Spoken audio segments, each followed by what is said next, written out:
Friends, நாங்கள் இன்றைக்கி ஒரு 2-2:30 மணிக்கு மத்தியானமாக 2 மாங்காய் திருடி உப்பு போட்டு மிளகாத்தூள் போட்டு நல்லா இடித்து சாப்பிட போகிறோம். அந்த மாங்காய் பார்க்குறீங்களா? அப்படியே பாருங்கள், தெரியுதுங்களா? இதுதான் அந்த 2 மாங்காய். என்னடா இன்றைக்கி திருடி சாப்பிட்லாமா? மாங்காய் சாப்பிட்லாம். மாங்காய் திருடி சாப்பிட்றதே ஒரு சுகந்தான் இல்லை? ஆமாம், திருடி சாப்பிட்டா தான் நல்லா ருசியாக இருக்கும். ஓகேவா? பாருங்கள் ஃப்ரெண்ட்ஸ், இன்னும் மாங்காய் டேஸ்ட்டாக இருக்கும். இன்னும் ஸ்டார்ட் ஆகல. இது வெட்டு மாங்காய். ஓகேங்களா? பிஞ்சு தான். ஆனால் ரொம்ப பிஞ்சு கிடையாது, திட்டமாக இருக்குது. திட்டமாக தான் இருக்குது.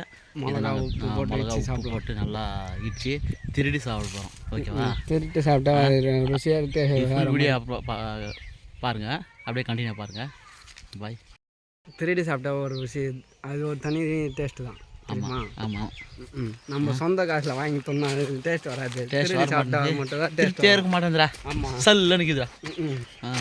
திருடி சாப்பிட்டா மட்டும் தான் டேஸ்ட். சின்ன வயசுலலாம் சின்ன வயசில் திருடி சாப்பிட்டா ஞாபகம் இருக்குது. ஆமாம். ஓகேவா? மயம், சந்தன மரம், மயம் இல்லை, சந்தன மரம். காயா பயம் பழம் தான்டா. இரட்ட வாடா, மாங்காய் இருக்கலாம் வாடா. நேற்றே சொன்னேன், நேற்று மறந்துட்டு போயிட்டோம். நேற்று லேட் ஆகிடுச்சு, பசி வேறு. கோய் கறி போட்டு சாப்பிட்டு மயக்கத்தில் ஒன்றும் தெரில. யாரும் இருக்கிறாங்களா பார்க்கலாம்.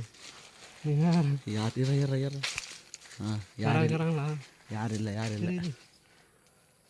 யாருங்கப்பா? யாரும் இருக்கலாமா? காத்து காமி. இது 2 மேலே. அதெல்லாம் பிஞ்சுடா. பிஞ்சுடா நீ காமிடா. ஓகேவா? உப்பு போட்டு, உப்பு பச்சை மிளகா போட்டு நல்லா நறுக்கி சாப்பிடலாமா? ஓகே. பச்சை மிளகா வேணும். பச்சை மிளகா, காஞ்ச மிளகா டேஸ்ட்டு. அப்படியா? ஆமாம், அப்படியே ஜோல் போட்டுக்கோ. ஃப்ரெண்ட்ஸ், நீங்களும் மாங்காய் திருடி சாப்பிடுங்க. டேஸ்ட்டாக இருக்கும், ருசியாக இருக்கும். மாங்காய் மட்டும் திருடுங்க, வேறு எதுவும் திருடாதுங்க. சும்மா சாப்பிட போடலண்ணே.